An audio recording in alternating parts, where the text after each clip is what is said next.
এই ঘটনাটা নাকি আমার এক বন্ধুর সাথে ঘটেছিল। সে গ্রামে থাকত আর তাদের বাড়িটা ছিল অনেক পুরনো।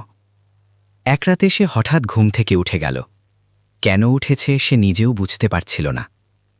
চারদিকে একদম চুপচাপ, শুধু দূরে কুকুরের ডাক শোনা যাচ্ছিল।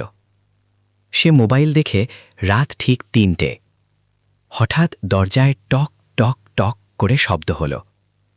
সে ভেবেছিল হয়তো তার মা দরজায় এসেছে, তাই ধীরে ধীরে বলল, মা তুমি?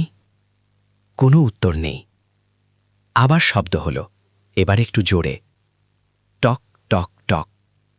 তার বুক ধরভর করতে লাগল। সে সাহস করে বিছানা থেকে উঠে দরজার কাছে গেল। দরজার নিচ দিয়ে অন্ধকার ছাড়া কিছুই দেখা যাচ্ছিল না, কিন্তু মনে হচ্ছিল কেউ যেন ঠিক দরজার ওপাশে দাঁড়িয়ে আছে। সে আবার বলল, কে? এইবার খুব আস্তে একটা কণ্ঠ শোনা গেল, দরজা খোলো। কণ্ঠটা মানুষের মতো, কিন্তু একদম স্বাভাবিক না, যেন অনেক দূর থেকে কেউ ফিসফিস করে বলছে। সে ভয়ে দরজা খুলল না। বিছানায় ফিরে গিয়ে চাদর মুড়ি দিয়ে শুয়ে পড়ল, কিন্তু তার চোখ বন্ধ হচ্ছিল না।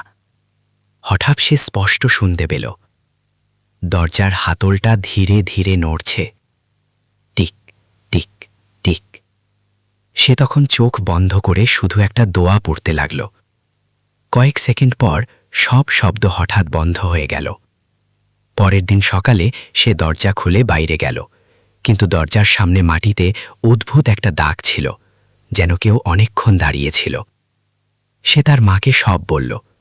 মা শুধু একটা কথাই বলেছিল, রাত ৩টের পরে দরজা কখনো খুলবে না, সবাই মানুষ হয় না। আজও সে সেই রাতের কথা ভুলতে পারে না, কারণ সে নিশ্চিত সেদিন দরজার ওপাশে মানুষ ছিল না।